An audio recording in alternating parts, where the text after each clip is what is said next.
Welcome and thank you for joining Diaries of an Ex-Adult Entertainer with Robyn Robbins, the podcast, where we have real, raw, and uncut conversations about transforming negative experiences. Get ready to be empowered to take inspired action to heal, activate inner liberation, and birth your new.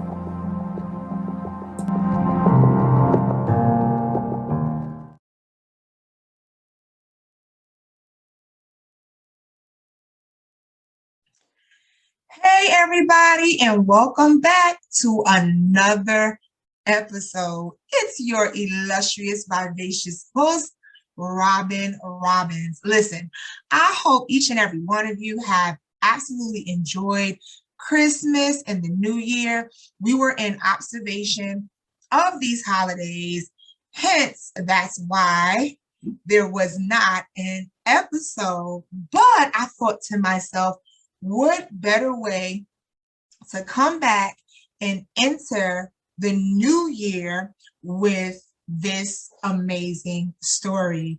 Listen, if it is your first time chiming in, thank you so much, so much for chiming into Diaries of an Ex-Adult Entertainer, the podcast. Happy New Year. We are in 2022. Literally, like, we're hitting the middle of the month, you guys. Can you believe it? Like, actually, we are in the middle of the month, come to think about it. And if it's your first time chiming in or tuning in, I'm Robyn Robbins, founder and CEO of Robyn Robbins Enterprises, where I faithfully, humbly, and excitedly serve as a certified master life coach, empowerment teacher, thought leader, and movement storyteller. I'm affectionately referred to as the midwife due to the unmatched ability to partner alongside and empower purpose-centered, high-achieving women to literally activate inner liberation and ultimately birth their new. I am in the business of transforming negative experiences. All right. So, y'all, I thought to myself, I said, I've got to start this new year. It wouldn't be right if I didn't. And I've got to start off the episode for the new year in honor of Human Trafficking Awareness Month. In honor of this month, I'm simply going to share a short story with you. And we're going to have a little bit of a discussion about some of the things that we could, look out for, keep an eye on, be aware of, all that good stuff. So without further ado, let's jump in. Okay, so this story, you guys, is about a little girl that is from New York. Okay, so this little girl was born in New York to her mother and father, to several siblings, all very, very, very gifted and talented. And in search of her own gift, her own talented, she soon found that she was able to move, to dance, to move her body and express herself in such a way. And she was advanced at it even for a very, very young age. It often tripped people up to see just how well coordinated this young babe was, if you will, this little baby, if you will. And so as, time moves on, her mother and her father and her siblings, life is good. And then they hit a critical point, if you will. The father literally sustains an injury on the job, which inevitably turns him into an addict because of the medication that he was on for the incident at the job. So when he could no longer get the medication that was being given to him, from the hospitals, he then turned to crack. And this was during that, that crack era. Okay. He turned to crack. Eventually, her mom had to put him out of the home.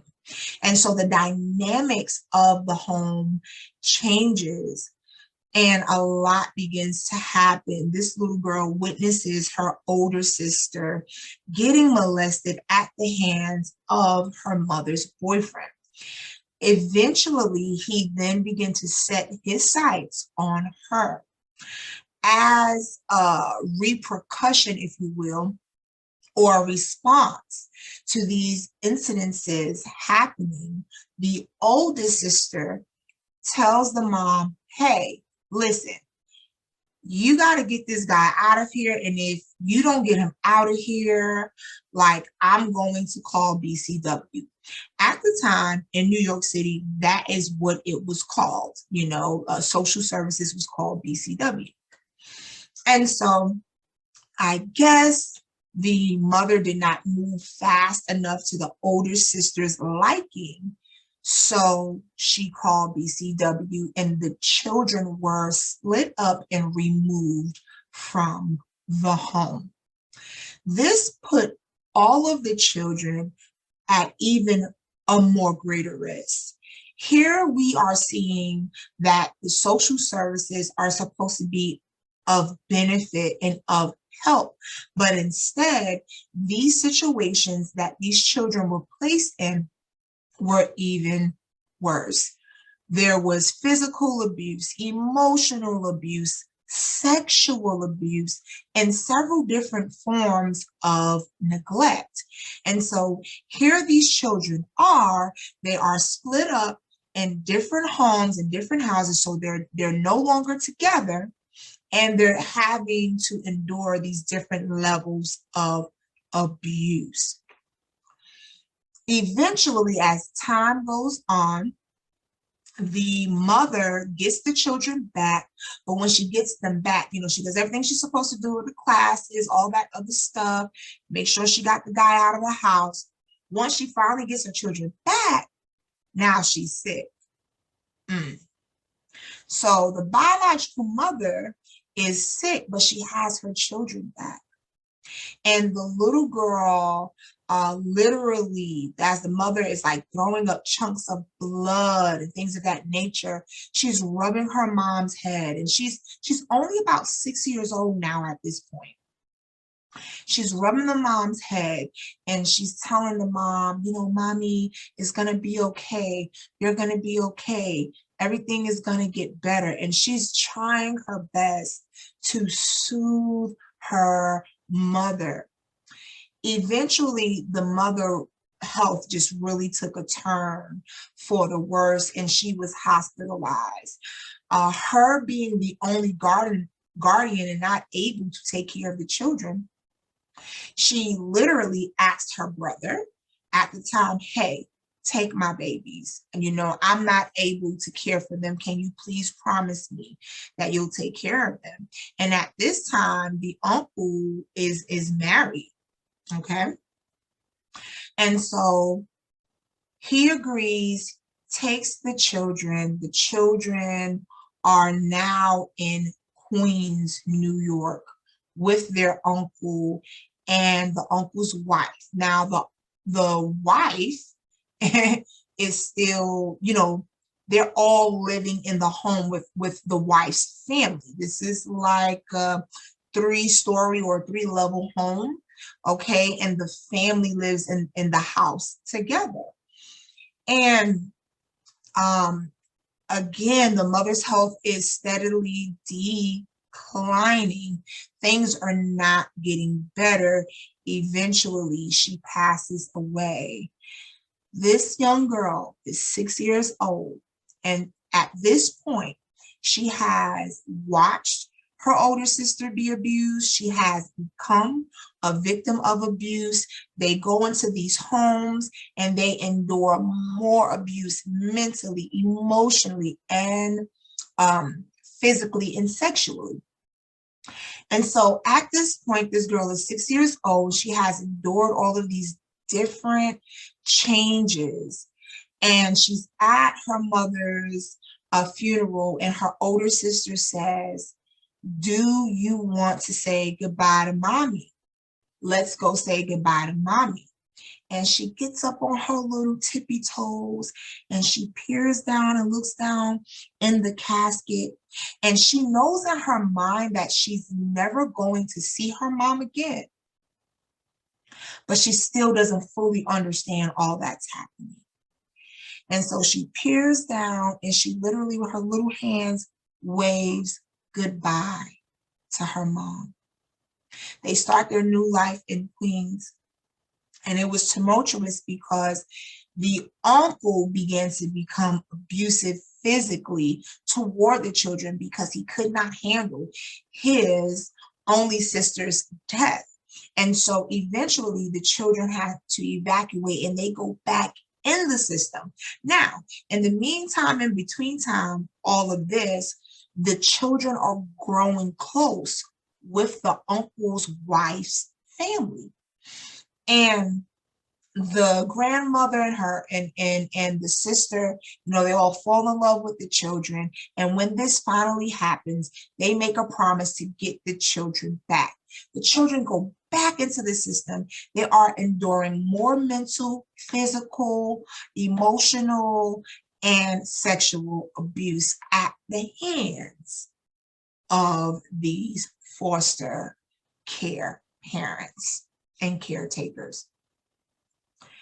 Fast forward, eventually, as the time goes on, the family does get them back. The uncle's no longer in the picture, but the family does get them back. And life seems like it's good. They feel like they've entered this fairy tale. They're in this nice, beautiful house in Queens. This is a Christian-based home. They're having great holidays, birthdays, Christmases, you name it. They're living the life that they didn't have. They finally feel safe. They finally feel secure. And although the home is a strict Christian home, they have a really good life. Now, eventually, what happens is that the aunt that was married to the uncle, because she has, her own kids, she could not care for all of them.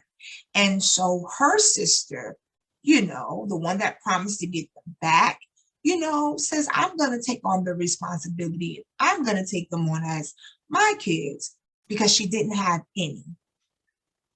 And so that's basically what the dynamic was. So the aunt is still there in the basement level with her kids, the grandmother's on the middle level, and with some of the siblings, and then the remainder of the siblings are at the top level of the house with the other aunt, I guess you could say. So life is good. Everything is working out. But eventually, she starts to date. And the aunt that was married to the uncle moves out of the house. They're no longer there. They move into their own home. And, she starts to date. And so they are like, "Oh my God, yes, this is the dad we never had. He brings a balance to the house." Again, they're growing up in this very strict Christian home. No sleepovers. You can't do this. You can't do that. And so he's there as this voice of reason, if you will, and as this balance, like, hey, let the kids be kids. And so they're so grateful to have this male presence and this male figure in their life that would, help create this balance so that they can enjoy not just the spiritual upbringing and living a great life in this home, but they could also be kids. What they didn't know, excuse me, throat was getting dry. What they didn't know was that this guy was Dr. Jekyll and Mr. Hyde. He had a totally different side to him. And as time went on, he began to abuse, which was their aunt by marriage, but they became so like these children fell in love with the family. They began to call her mom. And so with their mom now, right? He begins to be abusive and the arguing and things escalate. And it gets to a point where now they can no longer live in the home with the grandmother because the grandmother is not happy. And so they move out into their own house, and it just escalates, and the argument becomes more and more and more, and it escalates from argument to him physically putting his hands on her and the children jumping in and trying to save their mom. He would then turn around and lash out on them, abusing these kids physically. And, you know, the drinking increased, and then drugs got involved, and he began to not only physically abuse their mom, and this young girl and siblings had to watch this and, you know, go through this, but he then began to abuse her. For years, she was like a sex slave. She was like his plaything. She was exposed to so many things. He would take her out, and, you know, the girl became the scapegoat. And at this time, you know, when the sexual abuse started, she was around 11 or so years old. And so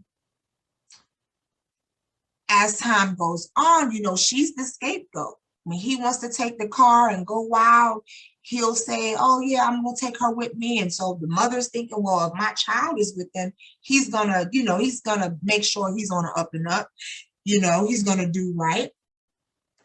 But that's still, he still will stay out late at night with this child. This child was exposed to all of his side pieces, of the women, all of these things.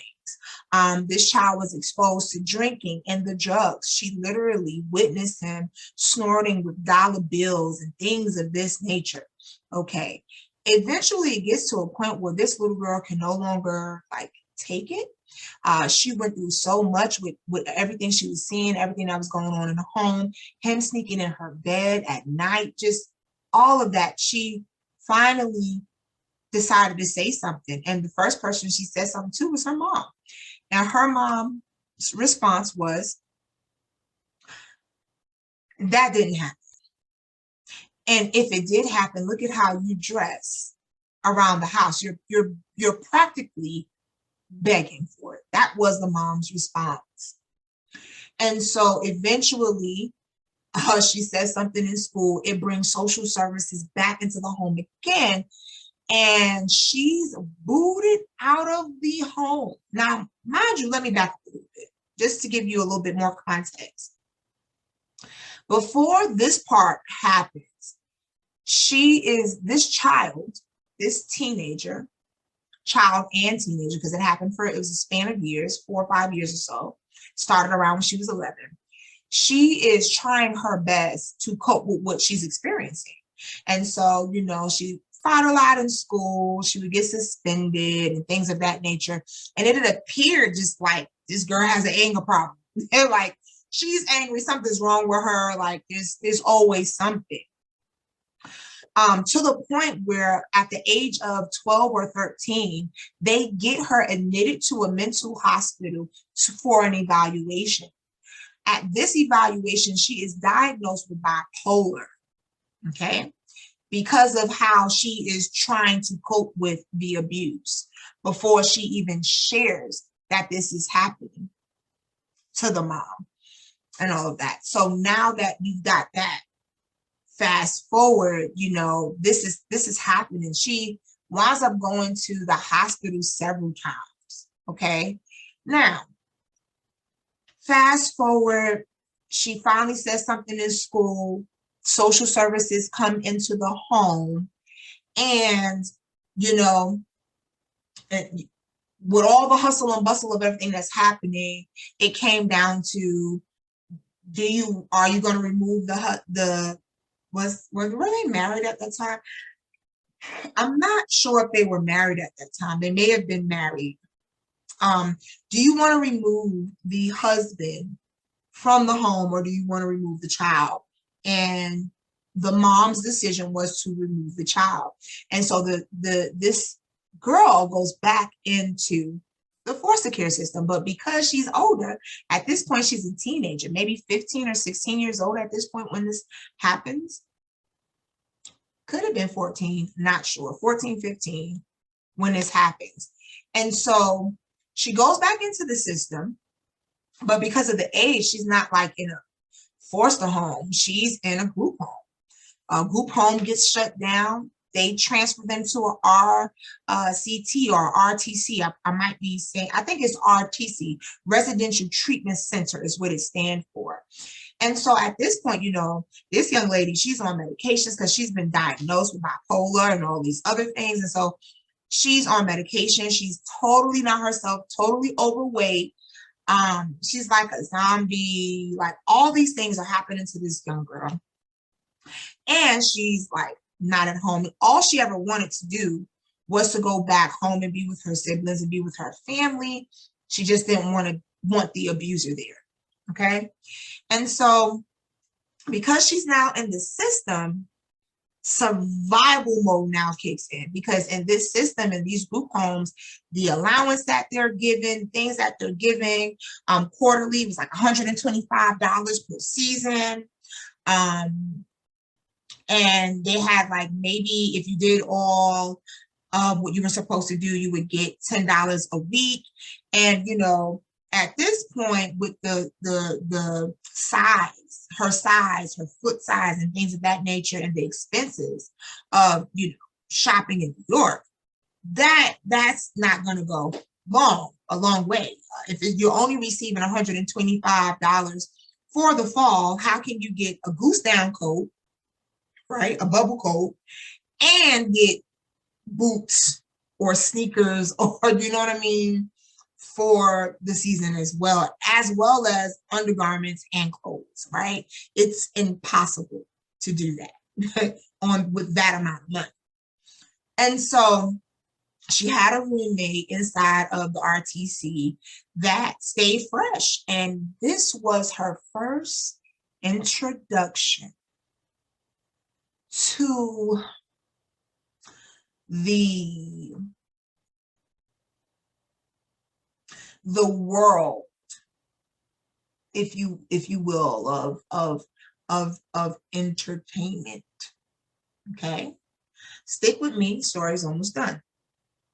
So in an attempt to survive,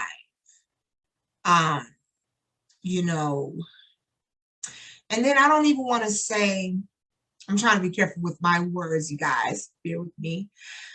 But this is her introduction to this side, if you will, of the entertainment.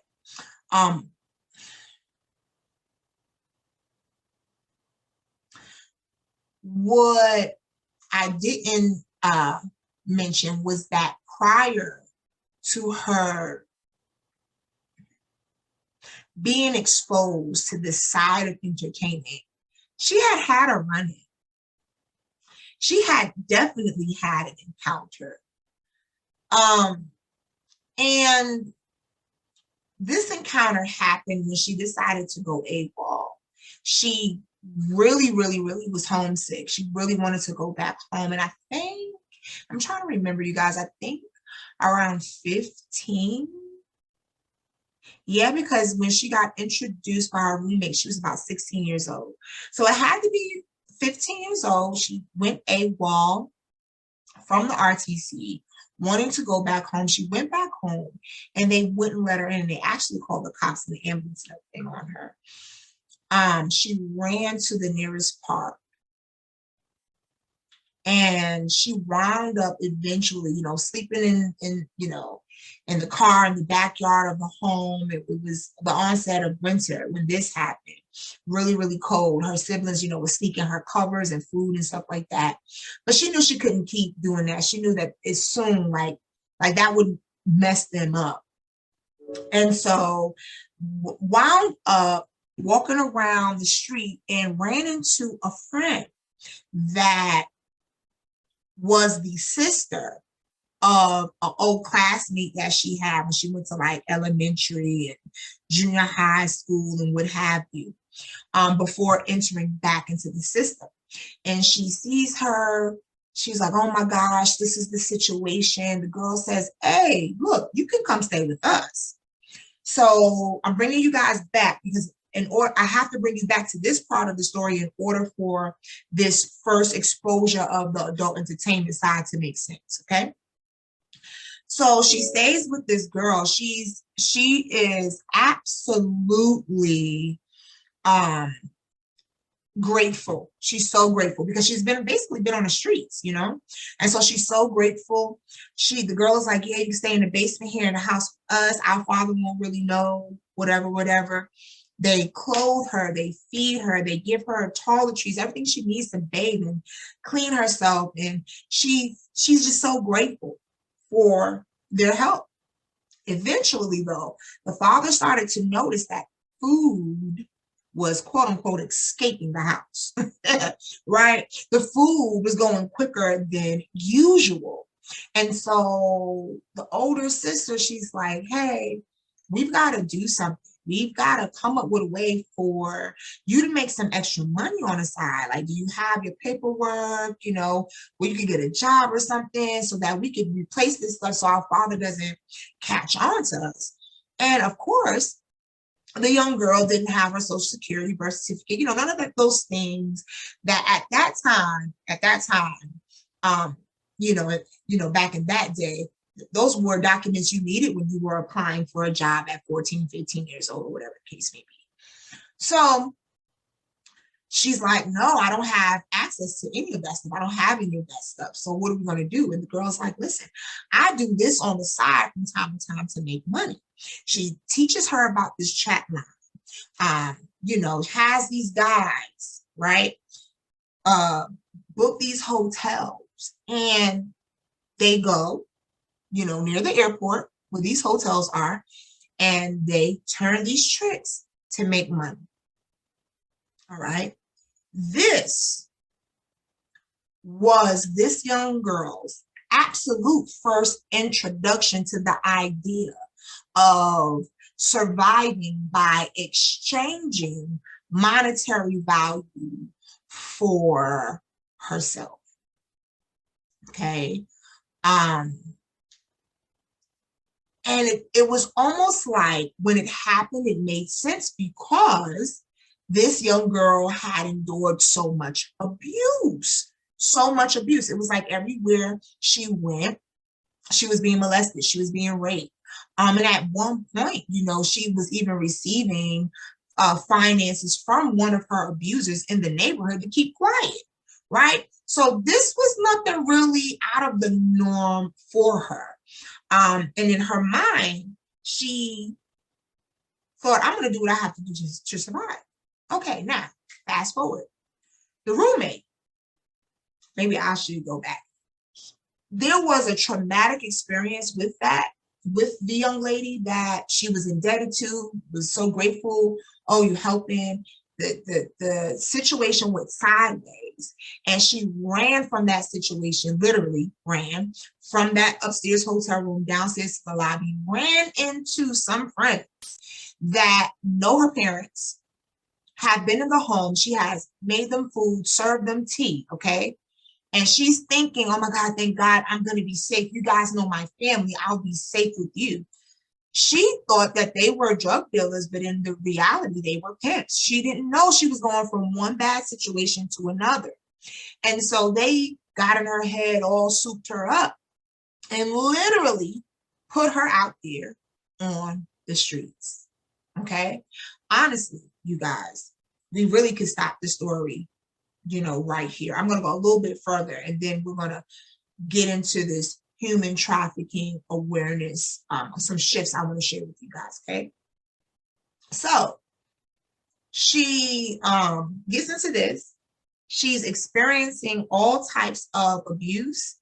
All types of traumatic experiences happen with that, and being out on the strip and on the streets, and all that stuff, running from one bad situation into a worse situation.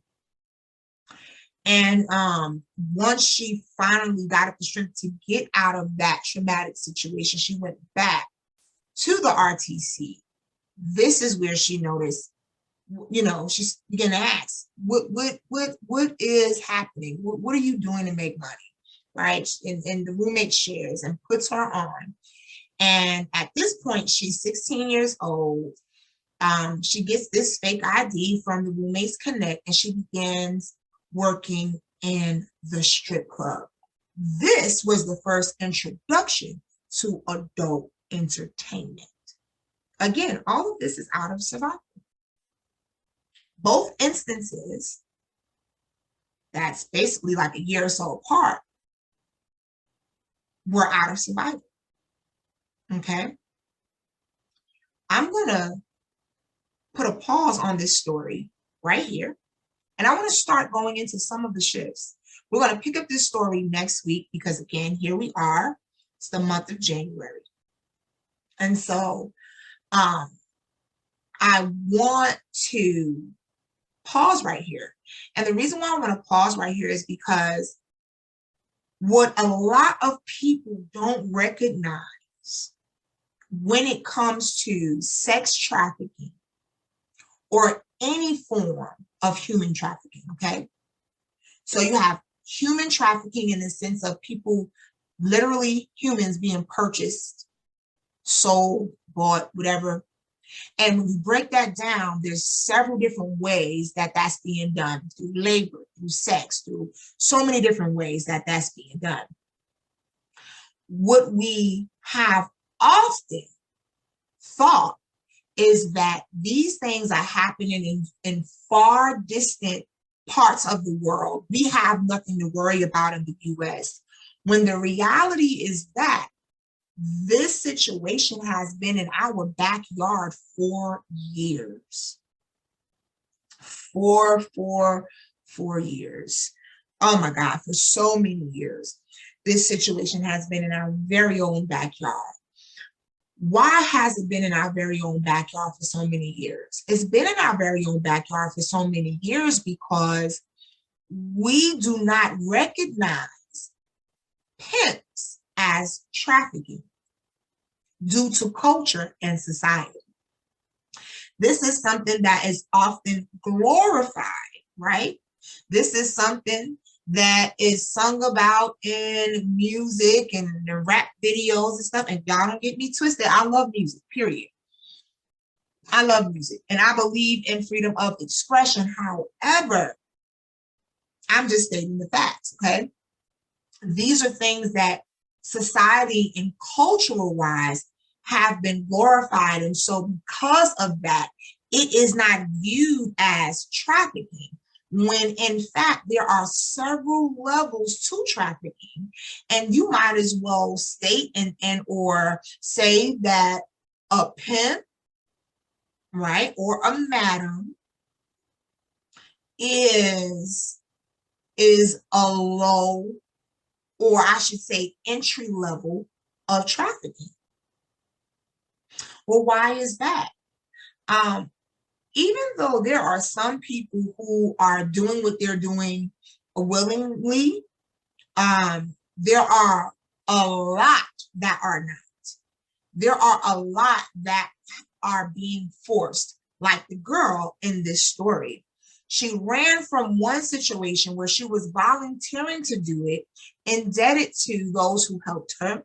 She ran from that situation into this situation, not even knowing that they were pimps, and was forced to then do it and went through a lot of traumatic things as a result of that, and a lot of abuse, physical abuse as a result of that. And so I want to highlight how, number one, is in our own backyards. Number two, it's coming through our own backyards by way of quote unquote pimps. Number three, it's in our backyards and it's happening, and it's usually not a stranger, y'all. Let me say that one more time. It's usually not a stranger. It is usually not a stranger. It is someone that the young girl or the young boy is already familiar with. Okay, those are three major things I want to highlight right there. Now, what I want to get into really quickly is the fact that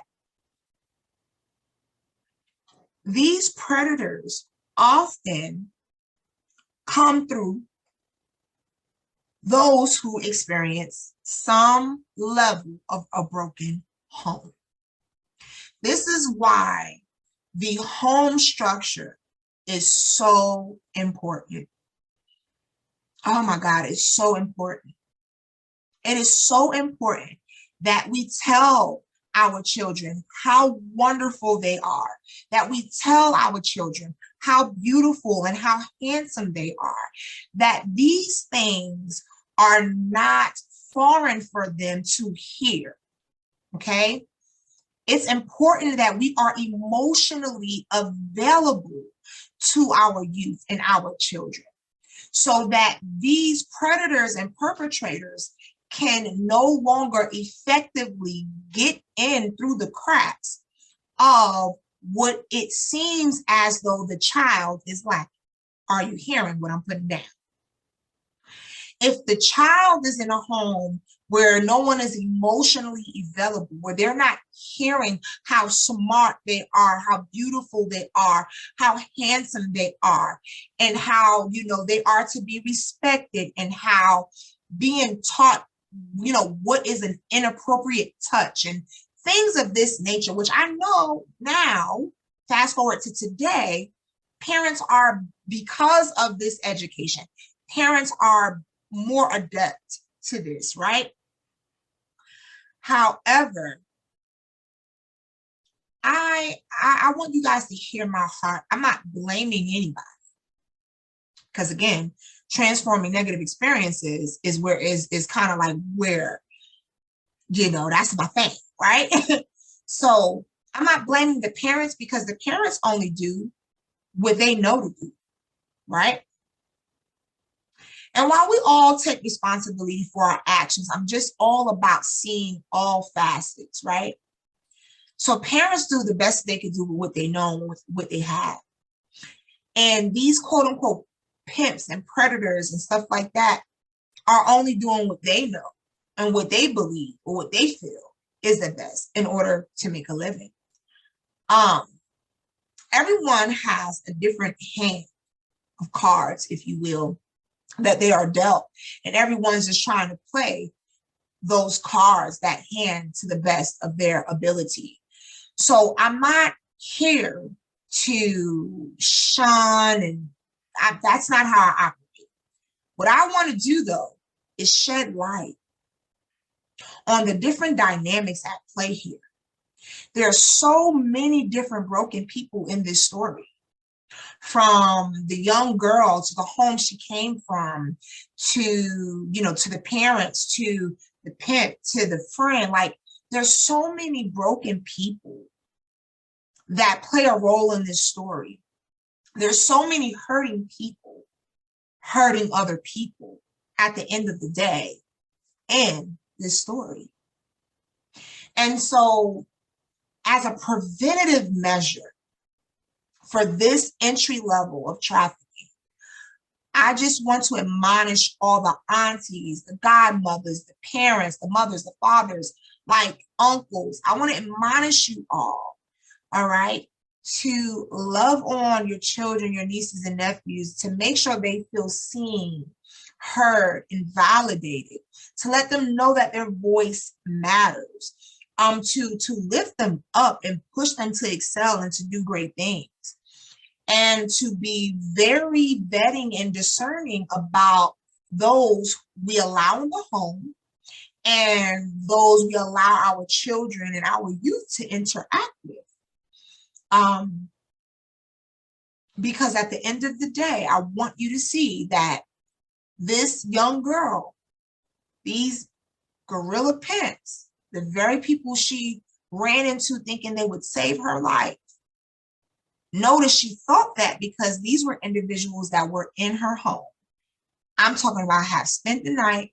She has made them food. She has served these young men. Okay. All the while she thought, they were petty drug dealers, like some weed or something like that, not knowing that these guys were pimps. And so she didn't know that she was entertaining predators. But that abusive father was the one, because of the drug problem, right? That's, again, why she thought, hey, they must be drug dealers. This is who he was buying the drugs through. Only to end up in a worse situation than what she was, to be put on the street, to be forced against her will, to go through physical and more mental and emotional abuse and trauma in that situation, being sex trafficked. All right. And so that's all I have for this podcast episode, y'all. We're going to pick this up next week, where I'm going to share the rest of the story in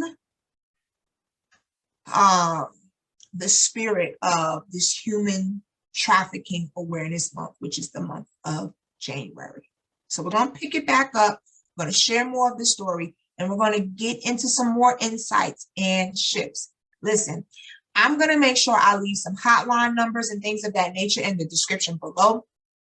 Next week, we're going to get into some signs and symptoms of this type of activity and what to look for and all of that good stuff, because I want you guys to be equipped to know how to spot it, but I also want you to be equipped to prevent it. And so today we kind of went over a few preventative measures that starts with us, right?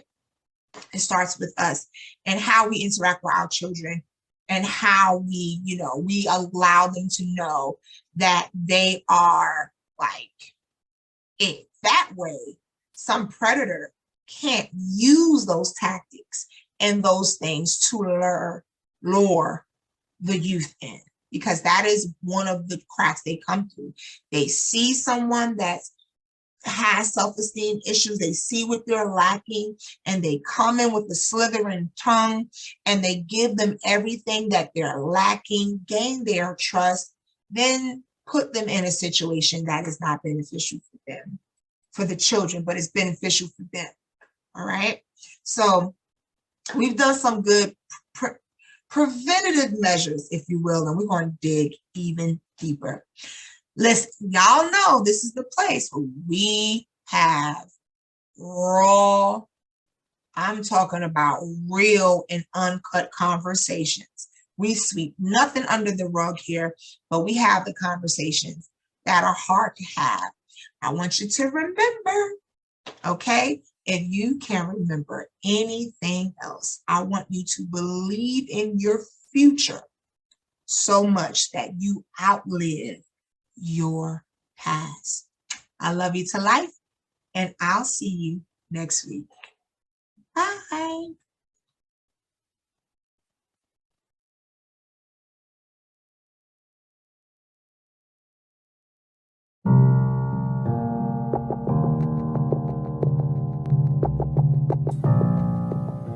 Thanks for tuning into Diaries of an Ex-Adult Entertainer, the podcast. Don't forget to connect with me on Instagram, Facebook, and YouTube at Robyn D. Robbins. Important links for this episode can be found in the description. Until next time, share this podcast with a friend. Hugs and much love, beautiful soul.